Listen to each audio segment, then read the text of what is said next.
in case y'all are wondering. We're out here in Dallas.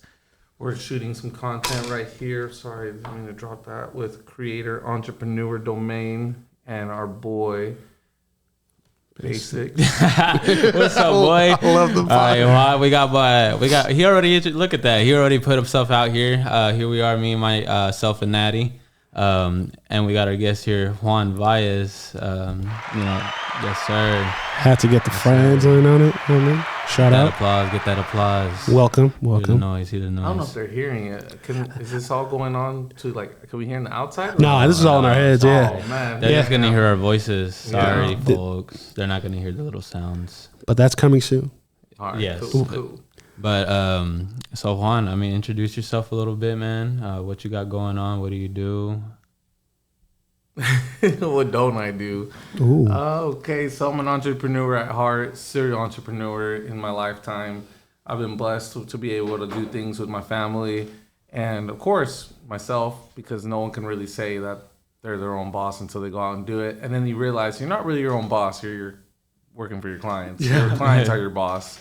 So what I do right now, I do consulting as a project manager at VBI. And what they specialize in is small business development, growth, and scalability. And in how we do it is finding inefficiencies in the business system and creating KPIs, systems, and providing value to where they can make more money with what they currently have in their infrastructure, bringing to light the sad realities of a business owner, which is you find yourself working more in your business than you do on your business. Gotcha. Mm-hmm. So once we establish that, they can get a little bit of breathing room and not make the mistakes that I did that we can go into here in a little bit as we go into deep. As we said, we're going to do it raw, real. You can't do nothing less than the best. We're in Texas, right? Heck yeah, you got to go big. You got to go big or go home. Go big or go home. That's right. And I like home, but I still want to go big at the same time. So we do both. Okay, so one way we kind of come into the show, Juan, is usually we kind of just start off with how was your past week? Was there anything you felt was, outstanding? Symbolic? Yeah. Anything big for you? Yeah. Yeah. All right. Symbolic. Ooh, there's a lot of good things I'm grateful for. Okay. So I recently got back on social media, so that was big. Yes, sir. Wow. How long were you kind of gone? What was it, or were you even on it? Right. Oh, dude, I lived on it. People know, and my followers can attest to this. I am a huge advocate on just promoting my day. From the sun up, what's going on, you guys? It's your boy Jay Money. Stuff like that. Yeah, I see it. And then he shoot it to true motivational posts, and then things I can relate to. Mm-hmm. Me going to my gym, my routine, and when I get my son on the weekends, you'll see his little cute face. He's me 2.0. So it's pretty cool. I keep the people motivated based on my life experiences and letting them know I can relate. So I've been off of social media since December 31st. It was my New Year's resolution. And this came to light because I had a really good friend of mine commit suicide. And that really hit me hard because as much as I want to say I'm in contact with everyone, and you can't really, even with being in contact every day with someone, you're not really in contact. Like in the sense of depth? And what could you elaborate more a little bit on kind of your experience with that? Yeah, so I'm a very intentional relationship-based person. I like to get to the weeds of things and also feel the person out and see where they're at in life and see if I can provide value. Got you. And when that happened, it caught me off guard because when I started my business, he started his business around the same time frame. This was back in 2016. Was it 2016? No, I'm sorry, 2018. Got you. 2018. And we went to high school together. We hardly talked. I ran into him on a job site, and I was like, man, this guy looks familiar. Who is this guy? And then I finally started talking to his dad. They look nothing alike, and I'm like, yeah, I know that kid from somewhere. So, that's my son. I was like, what? So we started talking, and then I was like, hey, man, drop my phone. I dropped the live. I dropped the people. Yeah. Watching. They're like, oh. Yeah. So basically, we started talking again, reconnected. And then around that time frame, we both had big life-changing experiences. We started getting bigger jobs. We started helping each other out. Kind of came a brotherhood because this was a big leap of faith that we both took. And around the time I started my business, I got married.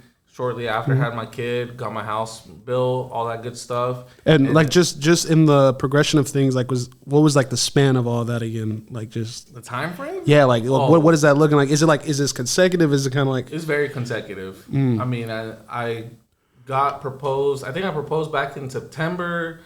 And then it was a week after my birthday that I decided to get married. Well, we already had it planned because the theory behind it was if I put it a week after my birthday, I won't forget. Gotcha. I won't make that mistake, you know? So, That's actually smart. Forget.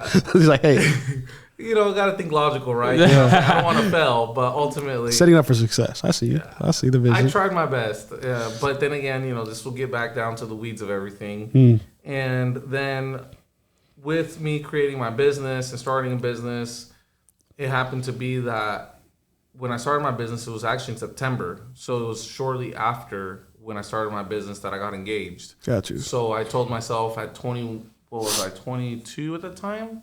No, 23, because I think I turned 24. Yeah, I was 24 when I got married.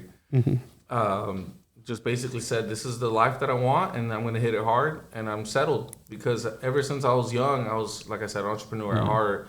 I was telling the kids back there that at 17, I lied about my age to go sell Kirby's in the summer. No way. The knives? Yes, sir. No, the vacuum cleaner. Oh, the vacuum cleaner. The $3,000 vacuum cleaner. Dog, I'm not going to lie. Okay, so just, I don't want to cut you off because I want to still hear the rest, but I have, I did 2 years of door-to-door with Vivint. So I don't know if you're familiar with like the security, smart home and all that. Yep. So I can only imagine the stories you have just from that era. It's kind of crazy. It was nuts. A $3,000 vacuum cleaner. Bro, you got in the middle of the summer. Man. 100 degrees. Insane. Dude, it was, and then they're dropping us off at trailer parks, and the guy would say, come on this bus until you sell all the vacuums. I was like, bro, you know, a taller African guy, really smart businessman. Yeah. Real smart. I'll give him that. They always say that behind every rough lesson, there's a gem. And honestly, it was that. It taught me to help build confidence in myself. Yeah. And to learn how to, master that. So let's talk. I actually want to dive in a little bit more on that because that's actually something I'm very curious on. Because like door-to-door, just disclosure, I'm writing like a TV series on the door-to-door industry. And it's like, it's such an educational job, but I feel it's an educational job almost depending on who your office is. Right. Because it's like, there are those offices that are very healthy and they like put you in those spaces to succeed. Yeah. But then there's other offices like, they're like, hey, this is middle income area, go figure it out. And it's like, so like how like in your process, how are you able to siphon that? Because some people, they have to get that benefit, like you said, like through the muck, find the gem through the muck. Like, what was that journey for you? Yeah, so at an early age, my brother can attest to this. We work in a typical Hispanic household, right? Both parents work, they provide, and it hit me like a rock that they had to leave their family behind to provide us, first generation, an actual good opportunity for a better life. And I think when I saw that and also saw the money, I was like, dude, what am I doing? I got to figure this out. We got every resource to make it happen. Let's make it happen. Well, fast forward, I started doing Kirby, selling those expensive vacuum cleaners, getting dropped off in these crazy neighborhoods, crazy rich and crazy poor. No, so it's like low income, middle income, and high income. They all have their own problems.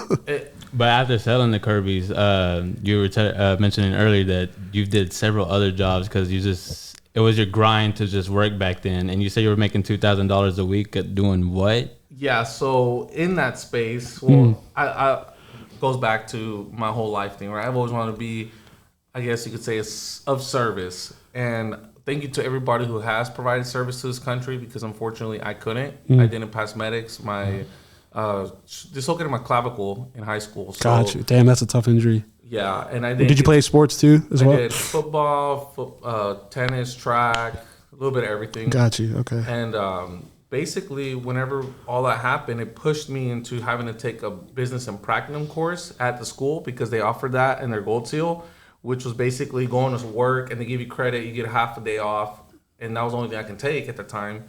I was like, all right, I'll take it. So in that space, after that summer, that I was 17, and the guy found out I wasn't even of age. He's like, I shouldn't even pay you. I was like, dude, I got a gold. No, it was a bronze package little deal. It was shaped like a Kirby, and it's given to whenever you do your first 12 sales, and no one in that little group had ever gotten it. I'd always seen the flag in that time frame. I did it in 1 month. Yeah, it's just crazy for that type of product. It is, and I remember just like, dang, I did it. And then when he gave me my check, I was like, oh man, like, so I really worked hard for this, And it taught me, like you said, the gem in the muck.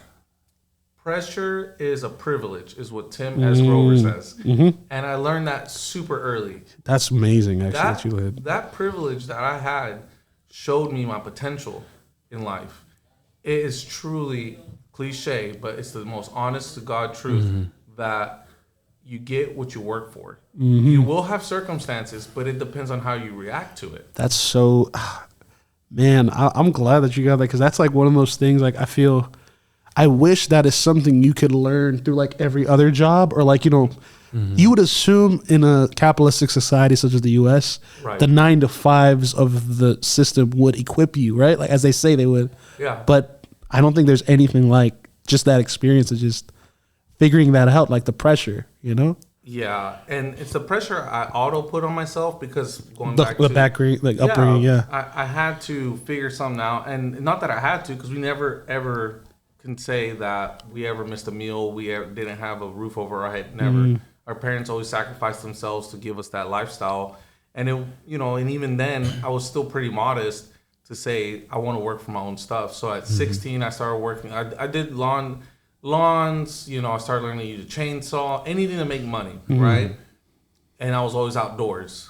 So 17 comes around that summer, I took the Kirby job. And then when I got forced into that business and practicum program my senior year, because I had the accident junior year, I got a letter in a dealership for, you know, Spanish salesman. I was like, I can do it. Let me go sell some cars, you know? Right.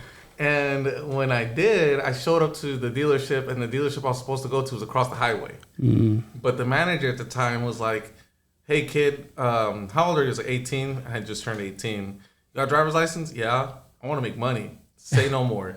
And then I started working there for a few months. That's wild. That's kind of lit, though. Yeah. No, my God. It was crazy. It was the buy here, pay here crowd. So, you know, going back to the whole. So you were already good with people? Like, did you learn like while on the job? Yes, I learned everything on the job. Good luck, bro. Dang. It was crazy. Oh, it was probably one of the best life experiences I can tell you that taught me how to manage with people. And like I said, not judging anybody by the economic class, but the buy here, pay here crowd is a more fun crowd. Gotcha. Okay. So could you give us like maybe like a story or two that kind of like from that crowd that maybe like like a highlight reel, maybe. Highlight. So actually, this is how I met the owner of the company, and this was kind of big for me. Got you. Okay. So it's a Saturday. It's a Hispanic family. They're looking around. They're like, "Oh, I'd like this type of vehicle. I got this credit app. I only got this much down." And I step inside to go talk to the manager. Hey, Brian, here's what we got. Here's a down payment. Here's this. Oh, this is a great deal. What are they trying to stay on a month? I was like, that's a problem. They're trying to keep it to little to no monthly payment. He's like, well, what are they doing putting a down payment like that? Why don't they put a bigger down payment? I was like, well, that's all they got. Well, little do I know. I walk back outside and I see this, you know, guy walking around with them and pointing around the vehicles, and here's a car and this and that. I'll come inside, and then I see him with a wad of money. I'm like, where'd this come from? Like, who is this guy? You know? And I walk inside, and in my mind, I'm 18, and I'm kind of upset. I was like, man, the disrespect, you know? Like, what the heck? So I go back inside, and I'm like, and I look at the guy, and he looks at me, and Brian's explaining to him, like, yeah, he's a new salesman I was telling you about. He sold 5 in his first month. And the guy walks over to me, he's like, man, I am so sorry. Shakes my hand, apologizes. Okay. And, you know, he's like, we can split the commission, or you know what? Give him the full commission. It's 10% of the down payment. Got you. At the time, these people had already put $5,000 down, so $500. Like, yeah, it's like you're like, okay, like I gotta get back. A good days to sell. Yeah. Well, turns out this guy got another $5,000 out of him. Oh, that's where that big wad of cash he was holding, because I don't know what he told them. Sold them like on the spot. And I'm like, wow, that was the easiest $1,000 ever made. It's insane, because you got that double bonus. You wasn't even thinking about that. I wasn't. I was like, man, that's crazy. So at the time, I was like, yeah, I really want to do this. And I started selling cars. And that was a good success, because what taught me was I bit my tongue and I stayed humble. Had I been smart mouth and popped off on the dude. Which is, I guess, if you're from a certain culture, that wouldn't be uncommon to do because of the disrespect you would have seen from the act. Correct. Typically. Yes. And Which these are Caucasians, and I'm the only Hispanic in the So market. there's already like that There's already that little barrier. tension, yeah. And I'm under 21. I don't Which look you're like not, because I'm a typical Mexican, got my little beard going on. Oh yeah, he's definitely. But seniority plays a lot to me in the corporate world at the very least. Seniority plays a big part. It sure does. Seniority and also action plan, right? Like they're not going to go based off a rookie that says he can do a lot. They rather go off of the guy who's saying nothing and making moves. Exactly. Yeah. Another big life lesson in the career space. Lovely. So it humbled me real quick, and then I come to find out this guy is the owner of the dealership, is worth a bucket load of money, and just the coolest guy wearing Tommy Bahama shirts, flip flops, and looked like he was going to a beach. That's and I'm like, that's what I'm trying to be. For real. And this guy, and he now has beachfront property in the Bahamas, building a mansion. He's almost done with it. I texted him a couple of days ago. Turns out it was his birthday. Wished him a happy birthday, and he was, till this day, one of the greatest mentors I've ever had, because it was just a simple fact of how humble he is, and the fact that he can get all these opportunities and doesn't flaunt it. Down to earth, chill. He'll talk to you. He don't care if you make $1 billion or if you're like worth $1. He'll treat you the same. He is a true walking paradox of what a true entrepreneur is, because he had it pretty rough growing up. Got you. In the entrepreneur, like what's his, like, I guess the background? Yeah, the cliff notes, I guess, if you will, like, of his like story. He was a salesman as well by trade, and he did RVs. So RVs is a bigger volume based industry. Okay. So down payments are bigger and stuff, and he's always been a big time entrepreneur. And I think at like a really young age, he got scammed by his business partner for a couple million, just cleaned him out and disappeared. Never saw him again. And that bank that they banked with is the oldest bank in Texas, in Weatherford. Damn. And they were about to go under. They were about to go bankrupt. What bank is that? It's called First National Bank of Weatherford. Okay. I think Okay, so I've seen some First. We have a First National. Why are they going to go bankrupt though? Well, because the amount of money at the time, this was probably like, I don't know, the 80s. Gotcha. Maybe. Okay. $2 million. It's a while back. So that's a sizable. Yeah. We're talking maybe 10, 15 now, maybe. Yeah, in our time. Yeah. Plus inflation, right? Yeah. Don't remind me. Man, QT turned to $3.5 for the Buffalo Bites. Hurt me. Yeah. Hurt me. No, it hurts. And he came back and he made monthly payments to the bank until he got out of it. Wow. He just grit. He just bit through it. So that now is that's impressive. Mirroring into my life now as of today. It's like, wow, I will fast forward. And now when I had lunch with him a while back, I didn't know he had that many businesses. He has like 63 businesses. Wow, that's a good portfolio. Holy damn. Yeah, he's very well diverse. He's printing money, and I've been in the car with him a couple of times, and banks will hit him up and say, hey, we got $40 million to lend you, or we got this deal worth this much. I'll think about it. I'll call you when I get back. Hello. Dude, just like I said, so subtle, so chill about everything. So is this one of those relationships you've had for what, a decade? Dude, the day he found out I was skipping high school to go sell cars, that's the way he presents me to everybody. Everyone to this day. He's like, that's the dude. That's the guy who actually skipped school to come sell cars, but we made money, so that's okay. That's all right. The teacher pulled up a couple times because she had to, and my manager's like, oh yeah, this guy, he's awesome. He showed up to work on time, and it was awesome. And I worked up until graduation, and in that time frame, the last 6 months of high school, I think it was in November or October. I don't remember. It was one of those colder months. It was right before Thanksgiving break. This black Tahoe pulls up. There's 2 AKs on the dash. I'm like, oh shit, we're gonna die. We got the gangbusters. We out. Yeah, we don't got it. Do we have bulletproof windows? And we all running over these there. dudes pull up, like, one of them looked more military based. You could tell that he had some kind of background on him. Okay. And the other dude looked like a taller white guy, pretty serious face. And we had a couple of those off-unit police former Tahoes on site, and they were barely getting rolled out on the front line. How much you want for that? I was like, let me go check right quick with the manager.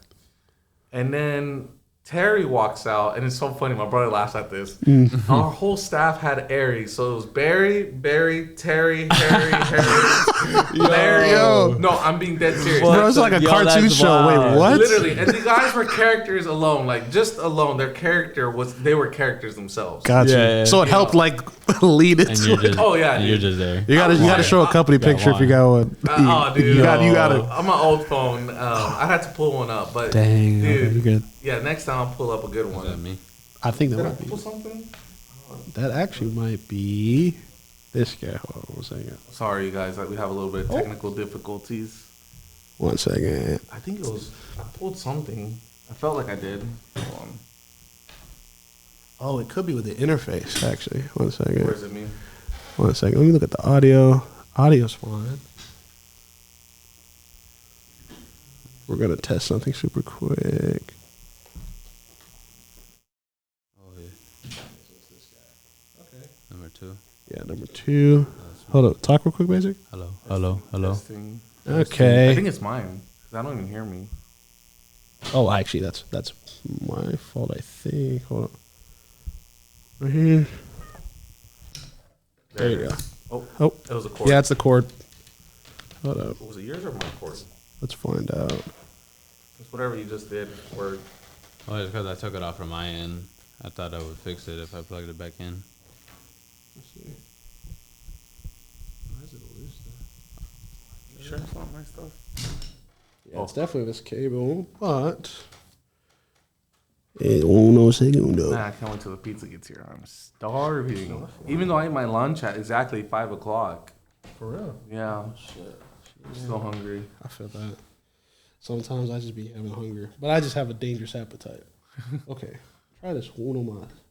Actually, take it off the thing, maybe, because it could just be the angle that the that it's at. Let's see. I don't want to make you go solo. What's up, you guys? I see y'all. What's up, my boy Max? Joining from Hawaii. Are you back, brother? This guy right here, Max, hooks it up with deer meat. Hello. He has probably like a whole ton I think of it's the meat wire that he gives but it may out. have So been I'm the waiting that he gets back into the town to jack hook me was up on it. because Max is running But pretty I mean, lean this on is it. fine, honestly, Yeah, though. you think it rocket? Yeah, I'm fine. All right, like we it. got the technical difficulties figured out, and we're back. We're back. We're What's back. up, you guys? All right. But yes, Buenas noches todos. Estamos vivos en Dallas, Texas. Oh, the radio voice. yes. I was about to say, hold up, you got a little bit of bass there. Hold up, now. You gotta get up in there. Okay. All right. So let's bring it back. Let's bring it back. Let's take it back. Back So- to the Larrys, the Aries. Oh, yes, working, the selling worker, cars. yes. Which is such a wild journey, by the way, doing that during high school. Oh, like, dude, wait. it's- It gets better. Okay, so what? Yeah, So- I'm about to say, you lead us. So in that space, Terry, Barry, well, okay, it was Terry. He walked in, he talked to Brian, I'm talking to these guys like, what's up, you guys? And then next thing you know, I'm like, man, what do you guys do? Rolling around with AKs on your dash like that? Like, you're kind of scare us. Yeah, but very intimidating. Well, you definitely scared Terry. He ran off a little Not bit, Terry. you know? Not like, Terry. not me. I stood on business. Like, what's good? I don't got no gun. I ain't old enough, but, you know. Like, what's happening? This is my spot. Seriously. Next thing you know, we're there chilling. You know, all that's going on. And they tell me, oh, we have a private security company. So really? So the guy proceeds to name himself, oh, I'm John Ragland. I'm John Martinez or John Hernandez, one of the two. And turns out that John Ragland actually caught the bomber of Oklahoma City. Oh, And he's former FBI. Oh, dang. okay. He's Black Swan. He's in the Black Swan group, which is it's a specialty group of agents that got together. If I'm not mistaken, we might be able to pull that up if Yeah, you want. man, I'm about to say, the yeah, Black let's- Swan. Let's do a quick Upgrade. quick wiki for the people and myself. Not the film, although I heard it's a decent one. Decent horror. There's a decent one. Yeah. What a Black Swan. Group. LTD. Yeah. There you go. So yeah, they do a lot of negotiations. So Chris Voss is actually one of the former best. Oh shit! You know what? He may have done a podcast that I He's watched. done a lot of. Yeah, I was about to podcasts, say. yeah. I think I may have actually seen him because it was either Joe Budden's or like there was another big podcast that he does did. TED Talks. He's done Yeah. Google. Like a little. He's done everything. He's Gotcha. renowned known in the world. He's the best at that. One of his. I highly recommend my entrepreneurs to read Never Split the Difference. He wrote that book. Yep, yeah. Great negotiation book. Okay, now it has to go up my list because it's on my list, but I haven't gotten to it Difference. because I did like Atomic Habits and a bunch of other ones. So. Right. Oh, those are good too. Yeah. Yeah. So basically, these guys are explaining to me what they do, and he's like, "Man, you look like you." I think they tried to sell me. They ended up selling me. They ended Gotcha. up selling me a job. So We might have to get the door, Luke. Yeah. that's how it happened. And they said, "Hey, you know what? You look like a kind of military kind of guy. What are you trying to do?" I was like, well, when I grow up, obviously I wanted to be in the Marines, but I couldn't because my clavicle was, are you still looking to get a job in law enforcement? And I said, well, yeah, but obviously I'm not old enough, I don't think. He's, how old are you? I was like, 18. John looks at me, he's like, you want a job? I was like, I already have one. You met me here in my job, I guess. I mean, I don't know what other job you can get me. And then he's all like, private security. I was like, that sounds dope. I'm down. But it can't be before 3. He's like, oh, okay, that's fine. You want to sell cars? I was like, yeah. In my mind, I wasn't thinking about that because every day I'd leave school early. And there was days where I left extra early because I finished all my credits. And it never dawned on him to ask me why after 3. He just assumed it was the car business. Yeah. So I go in. The job, the headquarters is literally down the street from that dealership, about 15 minutes. And about 10 minutes from my house and only 5 minutes from my school. Which is great, by the way. As far as like job location, school location, we're doing great. It was perfect. So, lovely. And at the time, I did have my truck. I was buying off my parents. It was a really nice truck. And so I was like, okay, cool. I can definitely do this. And go in, take my test. I pass it. I think I'm like level 3 at the time. I think it's level 4. One of the lower tiers. So they give me a flashlight and a walkie-talkie. And they get me to go take care of the parking garages at West 7th in Fort Worth. So, it's Party City. The shift starts off. I'm sorry. Are you okay? For the audience listening, Og hit his head on the TV and that threw us off for a second. But we back. Okay, we back. I think my brother just got smacked. He hit his head. Pobrecito. He's alive. He's alive. We love you, Og. So, basically... I ended up taking that post, and it starts off Mondays is from 4 to 8. Tuesdays from 4 to 10. Wednesdays from 4 to midnight. And then it progresses all the way up to like actual 12-hour shifts. And on Saturday and Friday, I remember going in at 5, and I'll get out 5 in the morning the next day. Wow. So I had to beat the crowd of the college kids getting messed up, and there's some pretty crazy stories. Okay, I bet. I was a little stocky then. I think it was like 180, nothing too crazy. Like freshman 15 type shit? Yeah, basically. Fair. It wasn't that guy over there in the corner. Hey. My boy Manny. Beef. Freaking tank over there. Looking like that's my dude. Tank over there. So I mean, okay, so now... But it's a funny story between me and him. He hates me telling the story. Hey, but I'm going to go ahead and tell it live while we're live. Wow. Don't cry. See you back there shedding your tears. So, believe it or not, that guy was my high school bully at my first high school. Yo, I see it. I just pulls up fucking Jason Momoa. Yeah, freaking tank. Okay, all right. So let's go. Let's build up to this friendship. Yeah, I'm about to say, let's get the lore. What's the build up here? Character backstory. So on that, the story between me and him. Yeah. Like I'm very. He didn't like me the day I met him. I don't know what his problem was. He hated me. Like he hated everybody. The dude, but. I just remember in the locker room, I don't know what I said. I think I just had enough of his shit. And I was like, fuck this. Everybody scared him. I'm not. I'm going to stand up to him. I stood up to him 30 seconds. My face was like a balloon. I step outside and everyone's going nuts. Oh, they're about to throw it down. I was like, oh, man. I was just so embarrassed. It's like, nah, I got to go home. And I remember him staying in the locker room, like kind of peeking his head out. He didn't want to come out. And everyone was like ready to jump him. Because all my homeboys were like, nah, fuck that. We're going to mess him up. And then, like, high school becomes a blur. I moved high schools. I went to my new high school and then, focused on that. And didn't run into him until recently. Less than a year ago, we both were going through the same life experiences. And I saw he'd become an entrepreneur. I'm not a hateful kind of guy. I don't hold resentment or anything like that. So, basically, just became friends and then found out that he went through exactly what I went through. Except, we all have our own journeys. He joined the military. He left high school, became a father, just like I became a father. And, went through the same circumstances that I went through. And basically we ended up becoming really good friends. And since then, I'm like, dude, you're my boy. And it's crazy because we had that, like, I guess you could say that feud. But there was really no feud. We were kids, Yeah. And obviously he apologized. And I was like, cool, just don't beat me up again. Because now, he's taking on jiu-jitsu and he's over here bench pressing cars and transmissions. And it's a different thing. No, I'm serious. If you follow him on Instagram, you'll see his stuff. Oh, man. I'm over here man crushing on him. I need a good back workout. So with the journey, like how you're an entrepreneur and, you know, saying that you've been through the same shit, is there anything you'd like to share out of that? And if so, I mean, the journey of itself, like, you know, being an entrepreneur and having that mindset of just doing it, does any of that play into getting through what you've been through? Ooh, yeah. So hold on, my phone's about to die. So everybody who's following us, thank you for the support. I'm gonna upload it once it goes live. It'll be next Thursday, right? Yes, sir. We had a budget cut, so we couldn't so we had no budget cut. No, it's just they had to edit it and all that. So y'all follow us, follow my page, share the reels, show the love, peace, love, positivity, all that, and then some. Love yourself, check on your people, and always do your best. So this is your boy, King Valles 54. See y'all later. Yes, sir. All right, I had to end that. So good end card. Thank you.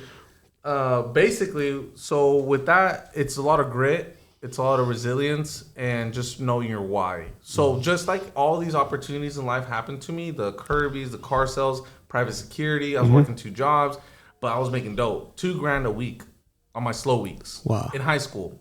Don't ask me where the money's at, because I don't know. You know, I didn't do drugs. I didn't get to do any of that growing up. So that was pretty cool. You know, I can easily say that wasn't who, you know. That wasn't your vice. It wasn't my vice. Yeah. No, I couldn't go to the high school parties. I just thought it was lame. I'm like, dude, why am I really wasted? You know, like, and it all came down to my parents came here to give us a better life. How am I going to defraud them like that? So in that journey, I've learned that being resilient and chasing your dreams at all costs, legitimately all cost, is worth it if that's what success is to you, because everybody's different. Success to some people is money. Some people, success is saying, oh, my name's on the side of that building or the logo of that car. And then you get the people who are humbled, like that guy over there. Success to him is being able to hang out with his daughter, provide a living, and be real to himself, you know? So I value that. I value that on every end of the spectrum. Like I said, I have my boy LZ, 63 businesses and counting. Your boy Manny's over here, automobile mechanic, looking into bigger ventures. We're here to support him. Big shout out to him, because doing what he does is not easy, you know, but he loves it. And that's where the passion helps kind of fight through it. It does. It does, because I'm pretty sure changing out engines in driveways when it's 100 degrees isn't ideal, or changing out transmissions when it's 19 degrees and the wind's blowing, you know, so... When you get a chance, we'll go ahead and add his Instagram on the video. I'd like to put that to support small businesses, you know? All right, bet. So, yeah, he's a mobile mechanic, drives around to your job sites, your parking lot. If you know, auto want to start, your starter, battery, you name it, he got it. You know, Lovely. He'll take care of it. He's certified, and he's a veteran. So, once again, thank Appreciate you for your that. service. Appreciate that. Thank you. Know, from the bottom of my heart, like I said, I couldn't serve. So, it's always a blessing to be able to work with people who actually put their life on the line to a certain degree, because it's not easy to give up your life. Sometimes you do it voluntarily, right? But it's needed to be done. And it's those that think of other than themselves and put people first that I respect highly.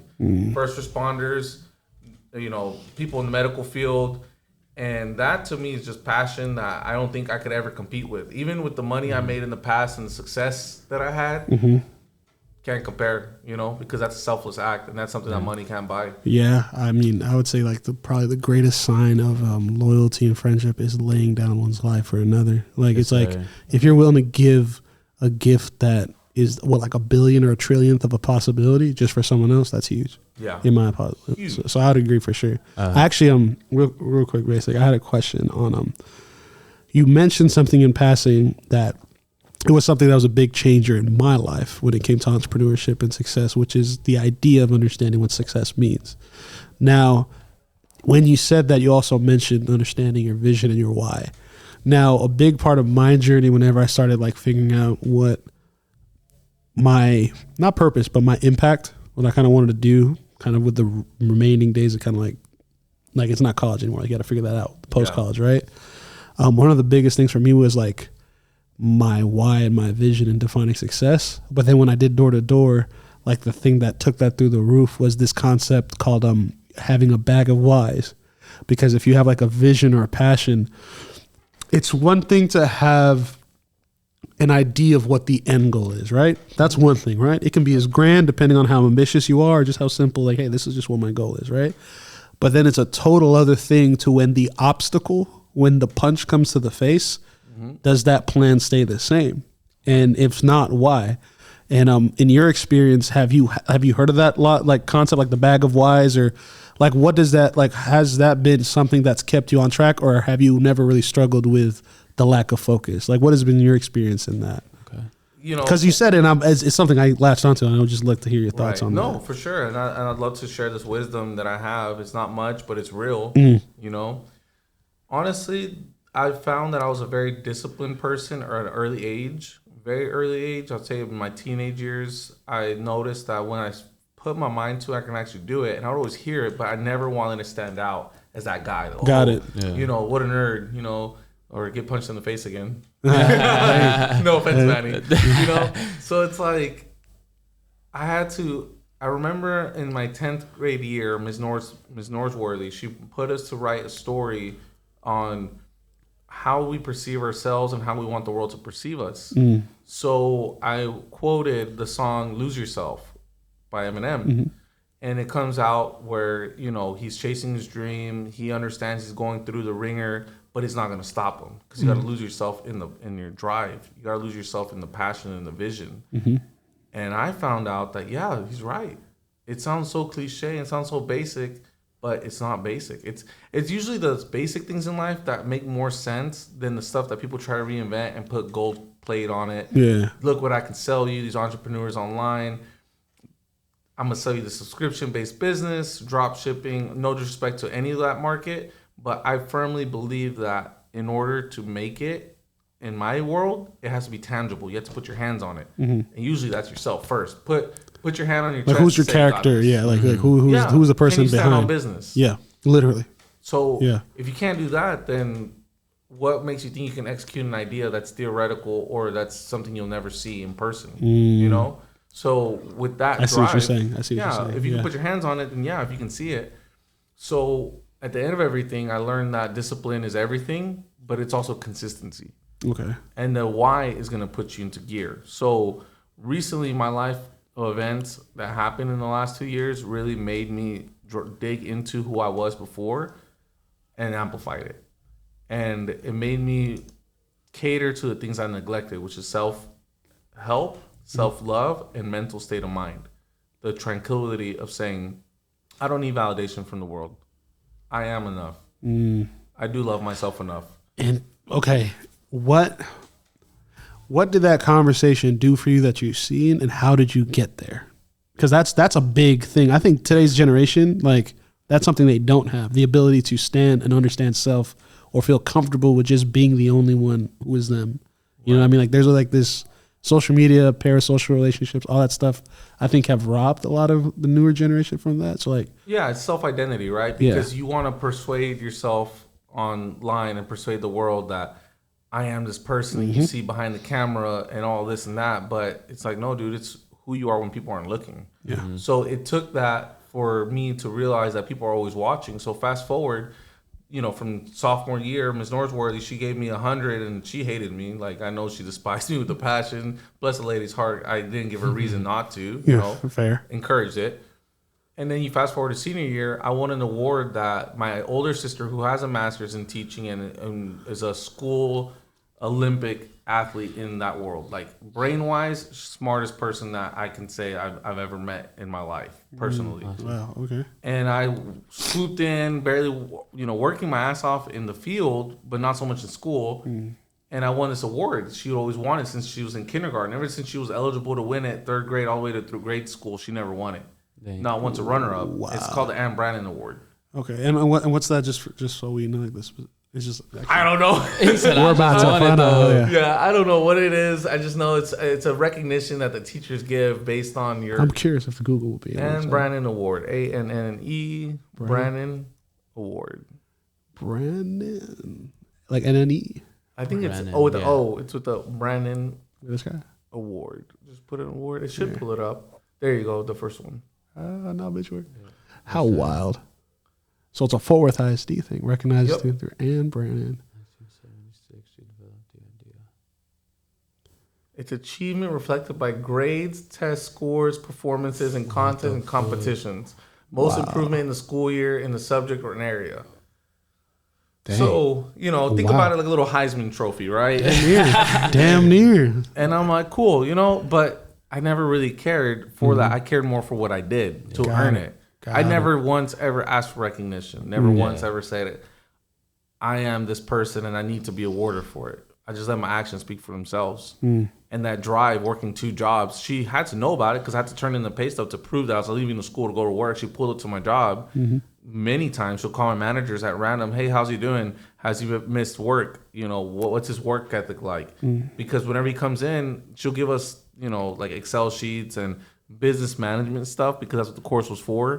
But at the end, they're like, well, they kind of saw me like, we feel sorry for this guy. Just let him take a job wherever it's at, right? She never told me, but I got the vibe because it was all at the end of everything. When the class started, everybody signed up for it. I remember it was like 10 dudes and like maybe 30 girls. By the end of everything, it was only 8 of us. And I was the only dude in there.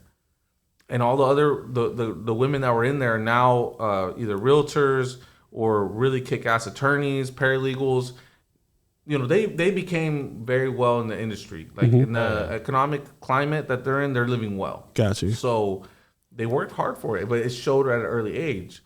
And I feel like that set the precedent for my life because I said I got an award not thinking anybody was looking, but it was whenever the most important person in that room was looking. So that's what it builds character, right? Yeah. And that why. And now that person in my life is my son. So obviously, I got engaged, I got married, started my business, all at the same time, building my house and building my business. The business, the first year in business from September to, December, I think our first year in sales was $60,000. It was just me. And then the next year I hired my dad, bumped up to $300,000 a year in business. Wow. And then the following year was like 1.2 million. And it started scaling, but it started scaling rapidly because I had this ambition. I would go to these networking events. I became a member of the Regional Hispanic Contract Association. It's a nonprofit, all-inclusivity, inclusion, small business advocate. Okay. And for minorities, LGBTQT, if I pronounced that right. Sorry if I didn't. Basically, they're advocates for all minority groups. Got you. Shapes, colors, just giving sizes. them a voice kind of in. Yeah, you go in and advocate for them because the government sets set-asides for businesses that are certified. And whatever your trade is, you just put your NAICS code, which is the government, the North America code deal where they go in and say, okay, well, if you do janitorial, this is your code. And every time a government contract pops up, at any entity, any level that you register in the area, it'll give you notification so you can bid it. Got it. So basically, when I go in and start learning about that, it was the night that my kid's mom got induced. I got a call from the airport saying I got awarded my first contract with them. I was ecstatic, like heck yeah, I'm big money now. Let's go. At the time, at that exact moment in time, I had just been awarded a Starbucks, a Chipotle, and another commercial project in the construction space. 4 years before that, I didn't know nothing about construction. Wow. So once again, it was a drive. It was a curiosity. I wanted to know what connects point A to point B and why, and how can I be a part of that? Got you. Is there more letters after that? Yeah, like and just the curiosity kind of informed you as you executed, essentially. Exactly. And no one taught me business development. I just literally went out and did what I did. I talked. You'll notice pretty easily I like to talk. Yeah. And behind that, I learned insurance. I learned lawsuits. Ooh. Not for the pretty reasons. Interesting. To been sued, to suing. And it was just... Which one is the worst of the two for you? For me, I would say it's being sued, especially if it's on pettiness. And they're just trying to rattle you up so that you can either submit to them because they say they overpaid for the service, which never happened to me. It was more or less, I would tell them, you're in breach of contract for what you're doing. You're getting us to do more work and you don't want to pay for it. And then they're like, well, that's slander. That's this, that's that. Boom, here you go. Oh, well, you guys broke this, so we're going to sue you for that. It was just the most pettiest things. You'd be surprised. Grown men acting worse than kids. And that's just one part of it. Now you go into the employee parts, having employees. From just me and my father, which was also a different dynamic. all on its own. That's a whole different conversation. Gotcha. As far as like working with family. And this is family that, like I was telling Manny this morning, we're on the phone. It's crazy because my father missed every birthday of mine from the age 12 to 18 because he'd get deployed doing government projects for FEMA on hurricane disaster relief. And he'll leave for months at a time. Wow. Yeah. And when I would see him, it was just for a couple of days. And usually it's just him resting, catching up with my mom. And me and my brother were out and about having a good time. So I never really got to enjoy that and got to see him. I would always hear about his skill set in the field. And I was just like, people are overhyping him. I don't know what. Yeah, it's like my pops, like whatever. Yeah, it's just him. I've never seen him fly to the moon. What's so special about him, you know? Yeah. And I think I just had resentment built up too because I didn't get to have that father-son connection at early age. You know, I always had other people teach me things, and I was driven to learn things on my own. So that was that. And then having employees in the industry just taught me at a real young age, because I was young enough to be their kid. And keep in mind, I'm a minority on the job site. At that age, 22, 23, telling these 40, 50-year-old men, including my dad, what they need to be doing and how to do it. So you can only imagine the repercussion on that on some cases. It wasn't pretty. It was more like, how the hell are you going to tell me? Because half the time when I hired these men, it was all on the phone. It was a friend of a friend. Oh, yeah, come work for this guy. So there you assumed your age. They assumed my age. And they thought I was just some project manager. They thought I was the owner of the Sun or, the son of the owner. Yeah. Yeah, I'm like, okay, cool. Like, one guy proceeded to be like, well, I need to meet the boss because this and that. And I need to show him how good I am. I was like, all right, cool, man. I'll be right back. Let me go get him for you. I just spun around. I was like, nice to meet you. He's like, what? I was like, yeah, man, I am the boss. I'm Juan. He's like, what? Oh, man. And he just turned so red and was just like all embarrassed. Like, what did I just do? I was like, look, man, action speaks louder than words. At the end of the day, you can tell me all you want, but I'm going to have to vet you out. So we got to the point where we got up to 42 employees. So I couldn't be everywhere. And then keep in mind, our jobs were miles apart. I would put about 100 to 150,000 miles on my truck every year. So it'd almost be like every 3 years, every 2.5 to 3 years, I was changing out trucks. Because it just was my first truck. I put 300,000 miles, and I wish I could put out more, but I was like, yeah. At the time, I got married and stuff. So I need family safety. I'm going to upgrade. So since then, always been a diesel guy. Always been diesel, expensive, but you pay what you get for. Always factored it into our business costs. So with that being said, it helped build up character. And at 24, the next day that my son is born, I'm going to Starbucks. I went home at 5 a.m. because I got awarded that contract the day before. My son was born. There was some slight there was a little bit of a mishap, and he ended up in the NICU. Nothing bad, nothing too crazy. And I'm like, all right, I need to go. I'm going to go meet with my banker at 7, so I need to leave the hospital by 5 so I can go home, shower, get ready. Meet with my banker, sign for a brand new tractor I just bought, a little over $200,000. Obviously, it was financed, so don't think I just walked around with $200,000 and paid for it. And then I proceed to go to the airport at 8 to sign my contract. So that timeline is less than 24 hours. Very tight. And I'm only 24 at the time. So this to me was the pinnacle point of I can do anything. So then time proceeds, COVID happens. I got diagnosed with lupus that same year my son was born. So quick fact. Oh my gosh. Okay. Lupus is an autoimmune disease that attacks itself, the body. They're still trying to figure out the point of origin of where it comes from because no one really knows. But we all know that out of every 10 patients, 1 is a male. The 9 are women. Whoa. And it's lethal in women. So me as a guy, I'm like, so what can't I do? Well, you can't be in the sun. Okay. Can't be stressed. Okay. Can't drink alcohol as much. And at the time I started binge drinking. Liquid lunch started happening all the way up till midnight, bad habits. So stress at the wazoo because of the amount of contracts I was handling and the amount of employees. All by yourself? Yeah. So at this point I had a couple estimators and then a project manager. This is, I'm not going to mention names. We're not going to mention entities because, it's a big deal later on what happened. So I get lupus. I end up in the hospital first to go around. The doctor had the defibrillator next to my bed. They tell my then wife, you need to make sure your life insurance is good because it's not good. Yeah, whenever they bring up life insurance, you know it's not a good company. Yeah. And we're sorry, we don't know what to do.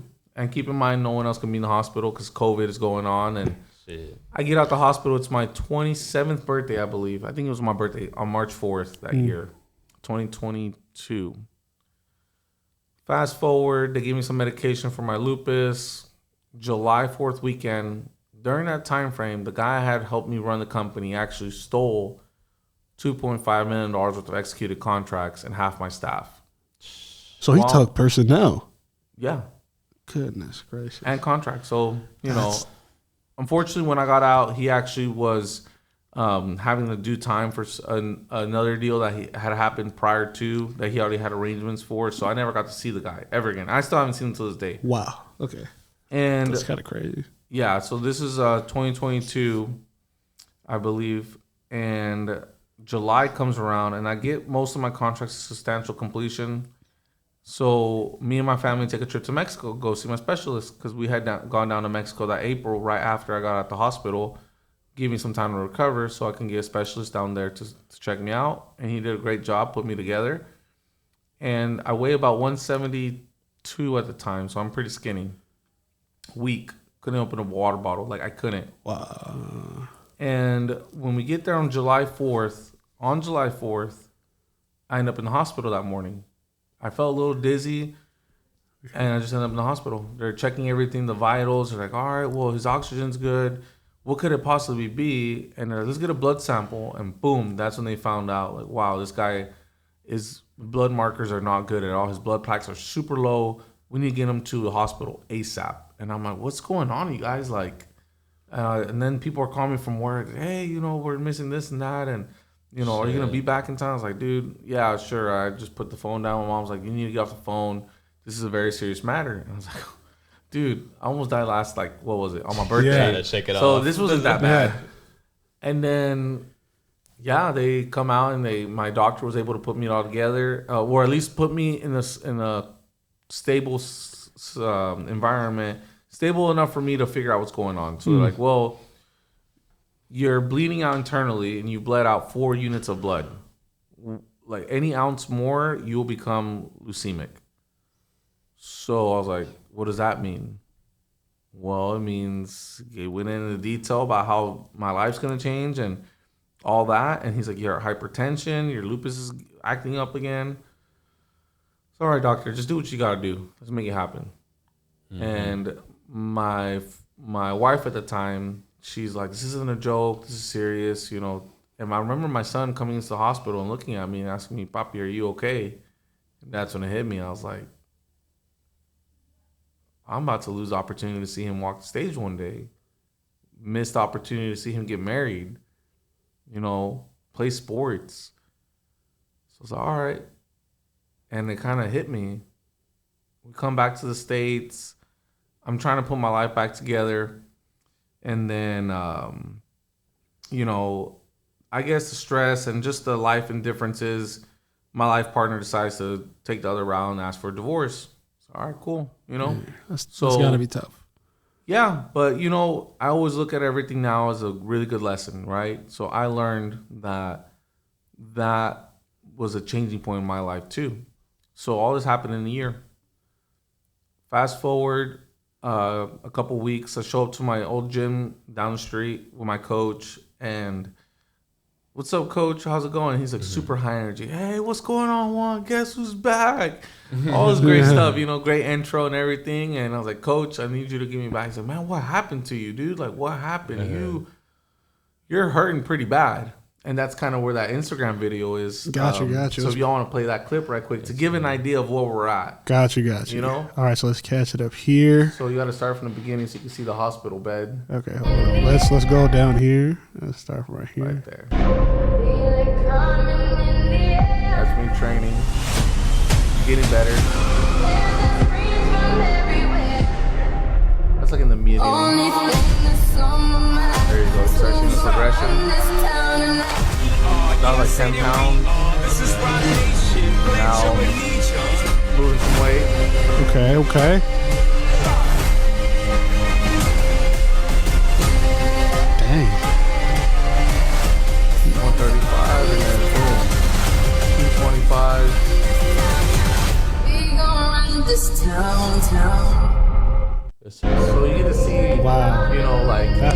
just the way that everything played out, you know, and being a lupus warrior, it's hard because your body automatically attacks itself. Cold weather changes, brutal circumstances and joint pains, and sometimes hives, rashes. Your body starts hurting, like you start getting sleepy early because you're iron deficient. So there's just so much that goes into play. And yeah, it sucked because the first 6 months were really hard. I remember walking back in and coach was like, yeah, we're going to give you these weights. And he kind of started watching me. He's like, well, let's go ahead and change it up a little bit. Not to hurt my feelings. Let's put the weights aside a little bit. Let's get the form going first, because I was just so determined. And this was after, all that happened. And then little by little, I just started hitting it hard. And I find myself at this other gym too on my days off. I'm like, I have to get better.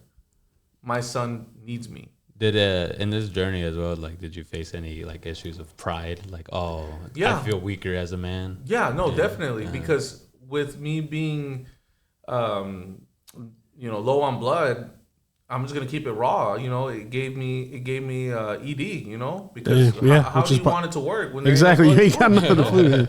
And it was emasculating. Yeah. It was emasculating to know that I couldn't do certain things anymore. I mean, just the simple fact I couldn't play with my son. Like, there was just so many things in that moment that made me realize I had to work on myself. Got it. Yeah. So I did, and I continue to do that. And thankfully, I've been in remission the last 8 months. Okay. And what has that been for your health? Like, I guess what's the new norm now?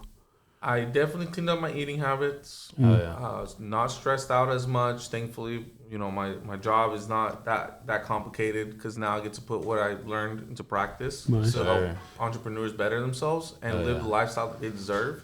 Okay. So whenever we end up fast forwarding to this future that we're living in now, I'm very happy with who I see in the mirror.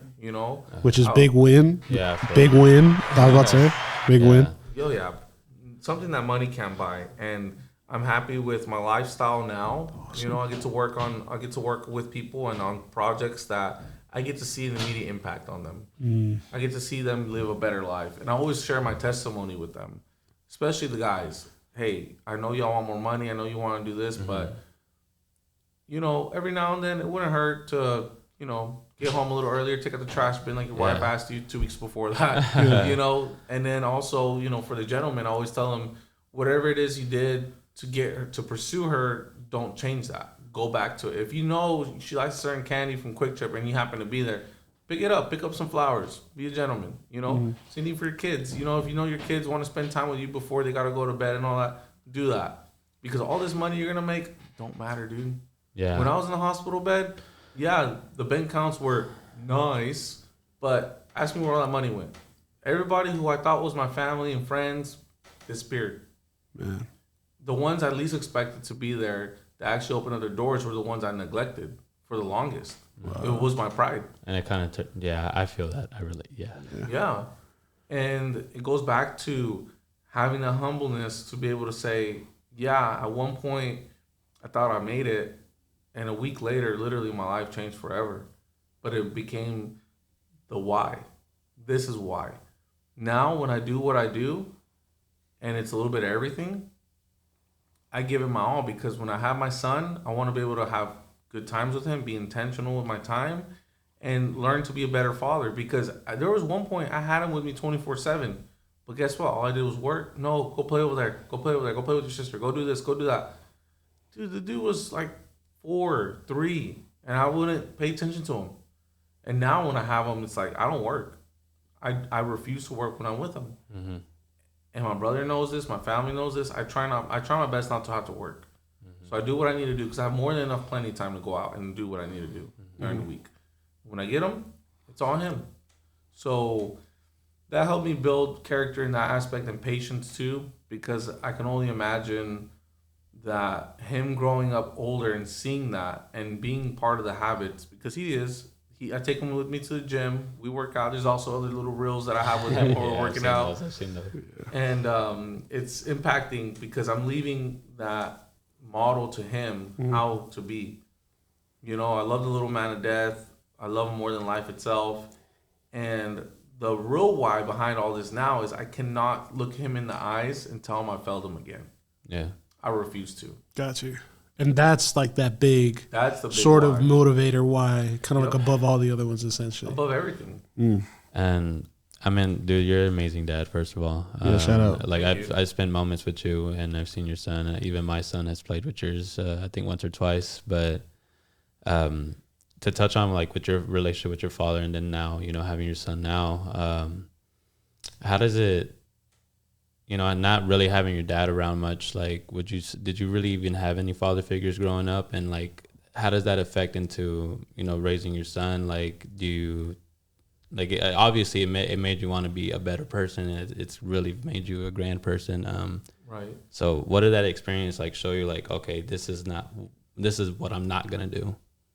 Well, first and foremost, it definitely told me to be more present. Like, I understand my parents had to work hard to provide us a living, so they couldn't attend much of my activities. So that subliminally told me I want my son to be involved with my activities early on. So he'll know I'll be the same for him, be his life coach. And then once I got into sports, I noticed there was a lot of fathers there with their kids and cheering them on. And I was like, yeah, that's definitely going to be me with my kid. Yeah. And no resentment to my father, because I understood later on in life why, because I started working young. And I was like, okay, now it makes sense. Yeah. And now my father figures then were actually a really good friend of ours. He was older guy.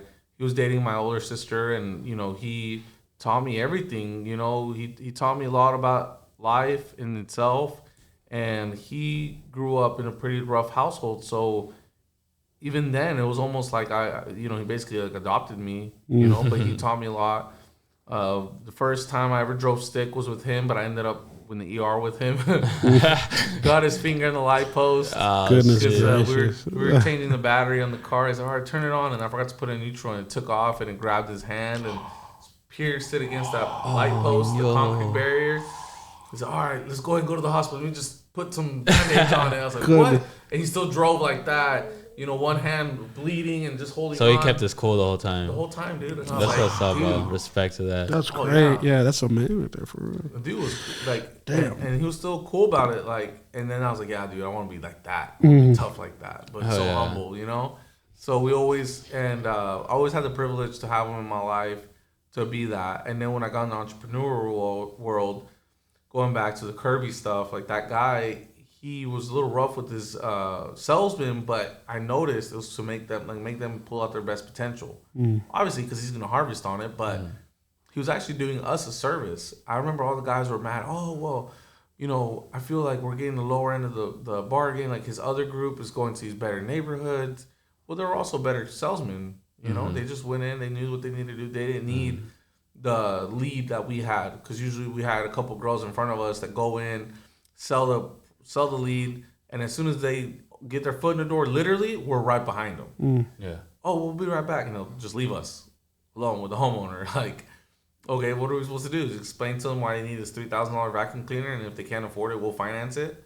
You know, so that's fair. You know, that in itself was super tough, dude. Because, you know, like I said, it's like the hard conversations that need to be addressed. Like, you have to be equipped for them, but it's like all the turndowns. And so all those good salesmen, like, you know, getting back into, you know, you're an entrepreneur now, and you're getting back into this business world, you know, building your business up again, and forming your connections now, and then even forming new connections than the connections you have now. Is it, or what do you look for in those relationships? And are you looking for value? Is it their character? How do they react to things? Because it seems like in a lot of your relationships, it seems like you've had a lot of kindness and humbleness. Like, it doesn't seem, maybe I don't know if you've ever lost your cool, man. Oh no, I've lost my cool a handful of times. You know, one of my former employers, I lost my cool with him, and it was over something silly. And I remember him just sitting me down and saying, look, man, I know you want to do you, but you also got to realize there's principles in business. Yeah. You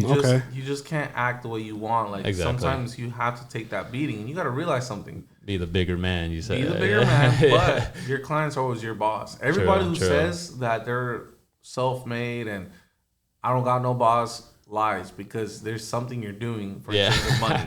And chances are that person, if they say no, you're screwed. Like, you're not going to tell them, no, I'm not going to do that, because you're there for a reason. Correct. You're providing a service. You're providing value to them. So, yeah, there's been many times that I can say that I did lose my cool or I got very emotional, because I'm an emotional guy. Gotcha. Yeah. You know, I got some kind of issues I'm working on. Fair. But, you know, throw this plate at him. I will. And it's like, cool, you know, That's wild. just learning that I have to continue to be open. And I've had a handful of customers too that took me to the ringer, like the drivers that just like, hey, I want this, I want that. Yeah, and customer's always right. Yeah, well, the customer can shove it to where the sun don't shine. You know? Let me take your money though. Yeah.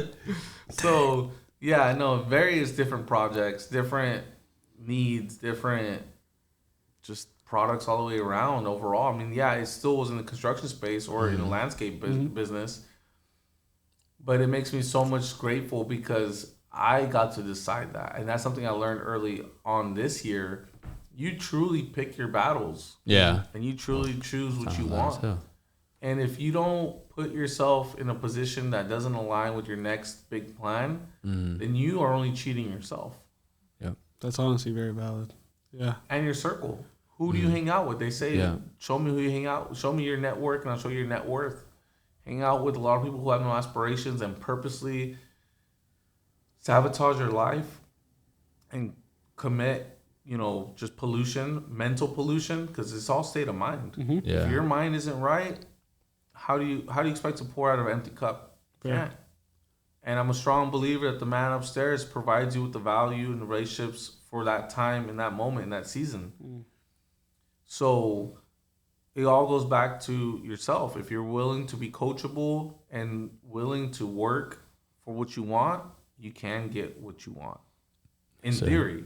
Now, don't be ludicrous and say, oh, I want $100 million. Okay. And then you sit on your couch and just scratch your stomach and write into AI, write me the best business model for a $100 million business.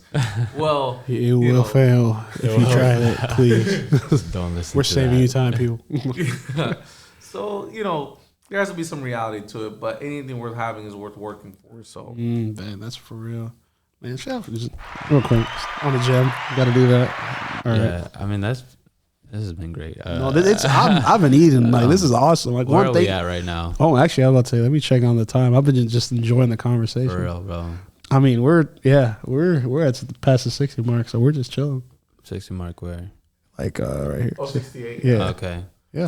So we could always like condense it, right? Like take out certain things. And I mean, yes, there's some spots we would probably need to, but yeah. I mean, I'll see throughout it. Other than that, it's live. Like this part will be in it as well. It's just all conversation.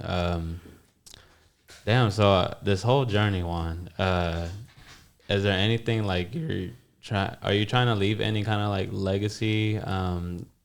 Yeah, like what's like the last thing? Like, what's your end goal? Yeah, what's that look like for you? I'm curious. If there is like you know like if you have that, because I know there's like the 10-year, the 5-year, and all that. But like, what does I guess success in the sense look like? Because I know you said your son, right? Like, that's a big one. Making sure that he's still, you know, taking care of him and making sure that he is able to find himself and know that he doesn't need validation of the world. The struggle I struggled with for 24, 25 years of my first part of my life, that he doesn't have to have that. Got you. And I feel like that is in no disrespect to my parents, but I feel like because I never got it from them, they always pushed me at a super early age.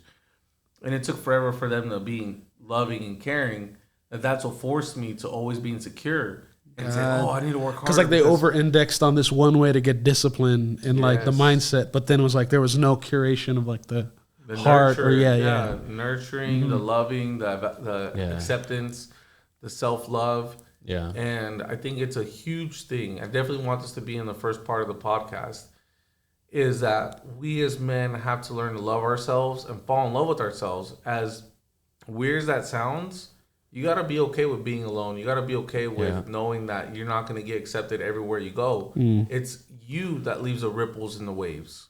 Like, you just can't expect to show up somewhere in entitlement. I am a guy. I need all the acceptance. I need a chance. I need this. Because it's very common to hear other former entrepreneurs or people that want to be entrepreneurs are scared. But if you're not like they're looking for permission. Yes. You don't need permission, dude. The man upstairs lets you wake up. That's more than enough permission. Hey, you're in the best country in the world. Best resources. You have technology. You literally have a laptop in the palm of your hand. You're richer than most of the world right now, is what I keep hearing. I think it's like from 3 to 5% of the world. People who live in America have running water. You can easily walk down the street. If you got a little bit of coin on you, you can buy food. There's other countries that actually got to hunt for food. Yeah, and actually, in America, it's at a point where even if you're homeless in America, you actually are still one of the more privileged people. Yeah, you like it's actually like that insane because even like I'm from Ethiopia, my family, so like back home, I mean, granted, I will say there is I guess a lighter sense of life because people have learned to be grateful and humble. Right. So there's always that nuance, right? But outside of that, the actual economical standing of the people. I mean, dude, America and even the project, like Skid Row, LA, very dangerous place, very toxic, but there's still a means to survive. Granted, drug polluted, infested, terrible plumbing and all this, but it's like, we are very privileged in the first world. Yeah. We are very privileged in the first world. And it's difficult to understand and have context for sometimes. Yeah, no, for sure. And that's one of the things that I think us being us, we sometimes don't think besides ourselves, like upon ourselves. It's always just us. Whenever we could think, what can we do for others? So to answer your question about the legacy, I truly do want to say that I want to be a story to remember, like Chris Gardner with The Pursuit of Happiness. You know, you saw his story. I really could relate to him, not in every single detail, but the gist of it. Yeah. And it's just the tenacity and the grit, like we said earlier, the motivation to say, I can do it. It's not what happened to me. It's what I did when it happened. Got it. Reaction. Like when it mattered, you stepped up to the plate. Had to. Yes, sir. Yeah. Stand on business. Yeah. And yeah, there's a lot of things I can say, man, you know, life did me dirty. I don't want to do this no more. I got screwed over. Life cheated me. Boo-hoo, guess what? You're not that special, dude. Everybody gets that story. Yeah. That's what you do with it. Yeah. And I think that is the differentiator. Like, I had to get in the face a lot in life, like in my early 20s, to really get to that one of those answers. Like, door-to-door helped kind of solidify that for me personally. Right. But, like, prior to that, I had a very rigorous upbringing in the church. So, like, for context, I don't know if you're familiar, but, like, obviously, like, there's, like, the Bible and all, like, different translations, right? But then there's that other side of it, the scholarly side, where they have biblical commentary, which is like they'll have like it'll be a Bible scholar or a historian, you know, like breaking down a verse or like a chapter, like the geological nuance, whatever the case may be. Right. So my childhood was biblical commentary being read to me as bedtime stories at times, because that's how serious my dad was about, like, you will know the gospel, you will know the truth, you will know what this means, you will know all the literature behind it, why we believe what we believe. But then it was like, there was that other side, like you said, the lack of nurture and the other things where it's like, so for me, that's kind of like my perspective on it from what you're saying. I'm like, yo, dude, like that's reality. That's life. Like sometimes you have to be that man. You have to kind of, even though you're given the gifts, you still have to do the extra work. Yeah. And I feel like that's beautiful, your narrative on that. Like just how you, as a father, which is already a difficulty, like, you know, I feel it's wild. Like going from the marriage to then having to be the single father, I almost feel that's more painful than like just being the single father from the get, you know, like. It is rough, but at the same time, a huge shout out to my ex-wife because she does take really good care of him. Like she is a great mother. I will say that. I will give her all the credit she deserves on that front. And just as a relationship, we didn't work out, and it's nothing personal. Like I'm not mad at her. It wasn't a root of infidelity. It was just, you know, right person, wrong time, I guess you can say. And that's just the honest truth. I don't have any resentment to the situation. On the contrary, it hurt, but at the same time, it got me back to thinking, okay, well, there's a reason why this happened. Yeah, it was. You always come back to that sort of education. Like, even though it's bad, there's education here. This isn't just negative. Going back to the muck and the gem theory, right? So that answers that question. It's that. And, you know, we just hope and pray that my son firmly believes in what he needs to believe in, which is, one, it wasn't his fault. 2, he's loved by both parties endlessly. and we can co-parent just fine. That's awesome. You know, so respect, man. Thank you. Yeah, no, it takes a lot for us to be on that level of maturity, especially nowadays. It's the norm to bash your. Okay, but you got to think about it. You got to take accountability for it. Yes, sir. I think that's such Yeah, a huge thing. Like we actually had a conversation about this. Accountability, was it recently? Accountability overall. But I mean, honestly, I was just gonna touch on like it's very respectable because I mean, the women I know and have met, it seems a lot of them single mothers, to be exact. It seems like a lot of men just aren't present, or I feel like honestly, men overall, I feel like we are a very toxic player into co-parenting situations, and we can do better. So I honestly respect that, and I understand the feeling of proving to your child like, hey, both parties endlessly love you, and it's not your fault. Because even my son, he's actually questioned that before and personally, and it's kind of difficult. Yeah, it's difficult to explain to your child, man. But honestly, yeah, just kudos overall. I don't know if you have anything to say about the accountability part. No, I just wanted to point it out. Like, it's so much facts, it's so much truth, but it's difficult because it's so simple. I think and I also think on the topic of accountability, it is a modern problem that's actually been heightened in recent generations. The lack thereof accountability. So you say like a lot of people don't take exactly, which is why I think it sucks that it's the case. But I mean, it's beautiful to see. It's beautiful to hear, especially in your situation. Very aware of every situation you've gotten into and what life is thrown at you. So it's honestly, it's great to have that mindset and the fixed and growth mindset. You have a growth mindset, man. Especially, bro, big growth mindset. You've been through so much. Yeah, no, it's every little bit of it. It's mindset. It's what you hear. It's what you do. And what you do make out of it, right? And you got to learn to build on your strengths and not focus so much on your weaknesses, because that opens insecurities. Insecurities for a man can break him before he breaks himself, before he gets a chance to let anybody else break him. Yep. And it's big in this culture, in this time of age, that we find ourselves and we learn to heal it, but also build on what we know we are good at. Yep. And I'm just now learning that. I'm about to be 30 on Monday. So, sheesh, well, happy early birthday, by the way. Thank you. So by the time you hear this podcast, I'm already 30. Yo, happy birthday. Happy birthday. Let's go. Well, man, guys, I feel like this is a lot. I took in a lot, man. You've definitely shown a person that's, shown grit, that's shown accountability.